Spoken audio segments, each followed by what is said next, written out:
반갑습니다. 원빈입니다. 붓다의 마음을 세상에 전하다. 붓다스쿨 만독 시간입니다. 오늘은 초파일 특집 5번째 매일 부처님 오신 날 소개해 드리겠습니다. 본문 읽겠습니다. 부처님 오신 날. 부처님이 오신다는 뜻은 무엇입니까? 아기 붓다가 태어난 것일까요? 아니면 부처님이 완전한 성부를 이루신 그날일까요? 이 해석에 따라 초파일 날짜를 새롭게 지정해야 할지도 모릅니다. 더불어 우리에게 주어지는 삶의 지침 역시 새롭게 해석되어야 합니다. 이를 분석하기 위해 정의와 의의 두 가지를 기준으로 삼아 보겠습니다. 첫째, 정의를 기준으로 보겠습니다. 부처님이 오셨다는 것을 엄밀히 정의하면 시달타 태자가 태어난 것을 의미하는 것이 아닙니다. 태어난 아기 붓다는 사실 붓다라는 명칭에 어울리지 않습니다. 붓다라는 명칭은 오직 완전한 일체지가 완성된 이후에야 어울립니다.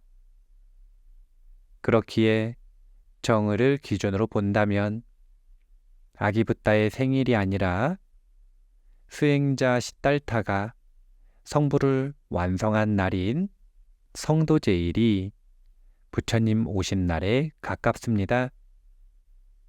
둘째, 의를 기준으로 살펴보겠습니다. 성불에는 과정이 있습니다. 석조는 이미 영원에 가까운 세월 전 성불하셨습니다. 중생에게 모범적인 성불의 길에 대한 롤모델을 제시하기 위해 연극 한 편을 준비하셨습니다. 그것이 바로 석존의 3아생직업 플러스 10대급 플러스 8상성도의 롤모델입니다. 이에 대해서는 초파일 특집 연재글 중 3번째 시리즈에서 자세하게 설명했으니 생략하겠습니다. 의의를 기준으로 볼 때 이미 부처님은 오래전부터 부처님입니다. 다만 기억상실증에 걸린 부처님이죠. 더불어 3아승직업을 넘어서는 보살행을 완전히 완성한 후 활용정점의 순간을 맞이하기 위해 인간 삶을 받았습니다. 업생이 아닌 원생으로 태어나셨기에 분명히 이렇게 천명하셨습니다. 천상천하 유아독존 3계 화택 아당한지. 그렇다면 이런 아기 붓다를 부처님이라고 부를 수 없을까요? 정말 격에 안 맞는 명칭입니까? 의견이 어떠신가요? 단어의 정의가 아닌 붓다의 보살행을 염두에 둔 의의를 기준으로 본다면 얼마든지 아기 부처님 태어나신 생일날도 부처님 오신 날이라고 부를 수 있습니다. 적어도 제 의견은 그러합니다. 지금까지는 부처님에 대한 이야기였습니다. 이를 우리들에게 적용해 볼까요? 당신은 지금 붓다라고 불릴 자격이 있습니까? 하지만 한국 불교에서는 공공연하게 이런 문장을 활용합니다. 당신은 부처님입니다. 보현보살의 말씀이고 상불경보살의 수행법입니다. 이 말을 믿는 것이 대승기신론을 배우는 이유입니다. 이 믿음이 곧 대승을 배우는 시작입니다. 반대로 말하자면 나와 중생이 모두 부처님이라는 진실을 믿지 못한다면 대승불교, 즉 보살행은 시작조차 불가능하다는 의미입니다. 갓 태어난 시달타 태자는 자신이 붓다라는 진실을 여전히 모릅니다. 하지만 붓다로 불릴 수 있는 자격이 있다고 했습니다. 그가 성불했다는 결과를 알고 있기에 믿는 것이라면 아직 진실로 이해한 것이 아닙니다. 중생 모두는 이미 성불을 품고 있습니다. 다만 석가모니 부처님과 똑같이 기억상실증에 걸렸을 뿐입니다. 그래서 저는 중생을 이렇게 부르는 것을 즐깁니다. 기억상실증 걸린 부처님. 이 존재의 본성에 대한 믿음이 있을 때 보리심 수행은 가능합니다.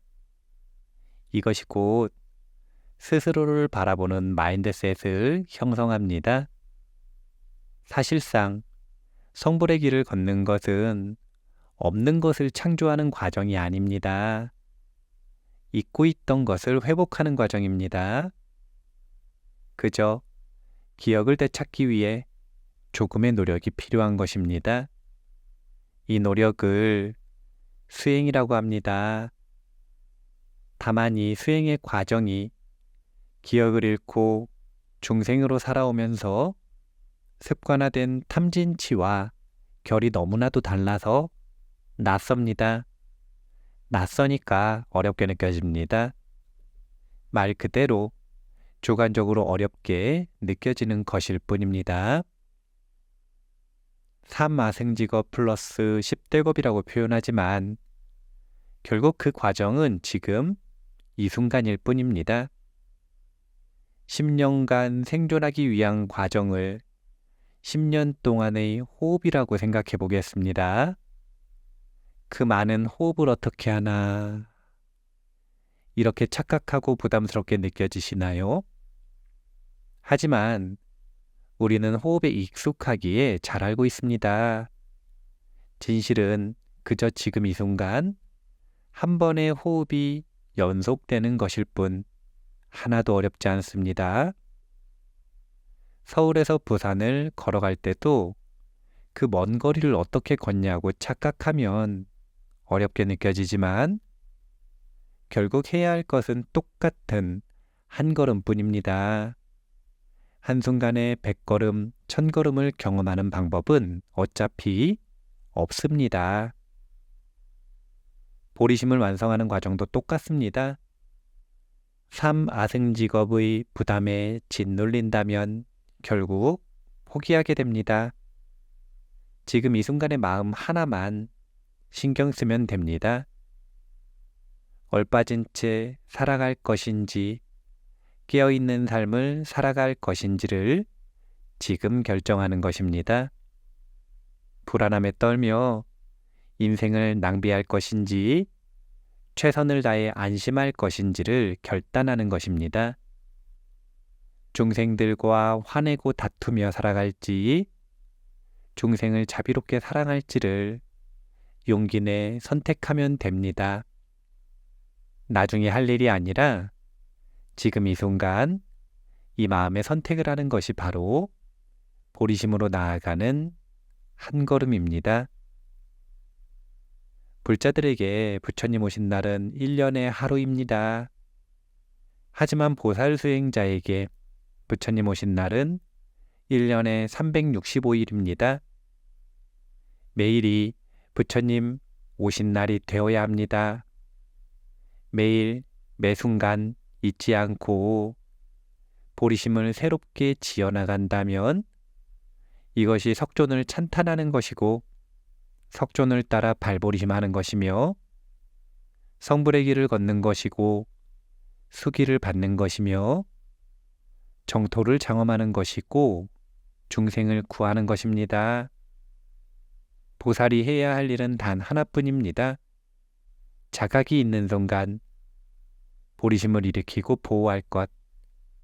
이것이 보살이 매일매일 하는 연등 공양입니다. 이 단순한 원칙을 실천하는 것이 어려울까요? 아닙니다. 낯선 것뿐입니다. 낯설기에 잊기 쉽습니다. 그래서 보살 수행자에게 세 가지 조건은 목숨만큼 중요합니다. 선스승과 선도반, 그리고 선도량입니다. 스승과 도반은 이 성불의 길을 함께 걷는 진정한 동반자입니다. 내가 불안할 때 선호념하여 안심을 주고, 내가 게으를 때 선부촉하여 경책을 합니다. 불안에 주저앉지 않도록, 게으름으로 후퇴하지 않도록 함으로써 기억하게 해줍니다. 보리심 하나만 지키면 된다는 원칙을 말입니다. 선도량은 이런 도반들이 모여있는 장소입니다. 그거 아세요? 공간에도 에너지가 묻는다는 사실을. 직이라는 말이 괜히 있는 것이 아닙니다. 고귀한 보리심을 지니고 있는 도반들이 정기적으로 모일 수 있는 이런 장소는 매우 귀합니다.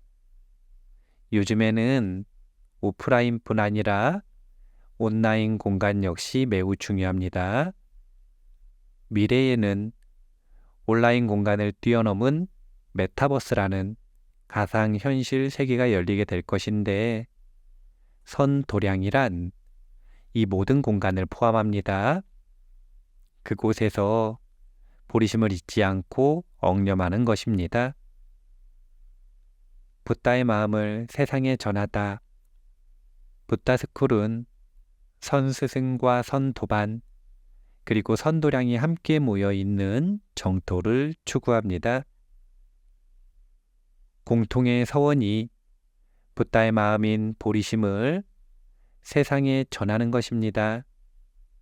보살의 수행은 단순하지만 낯설고 잊기 쉽습니다. 그렇기에 붓다스쿨 온라인 학교에서는 9년간의 커리큘럼을 통해 매일매일 조금씩 보리심을 잊어버리지 않을 수 있는 장치를 마련했습니다. 보리심은 잊지 않고 지속하는 것이 중요하기 때문입니다.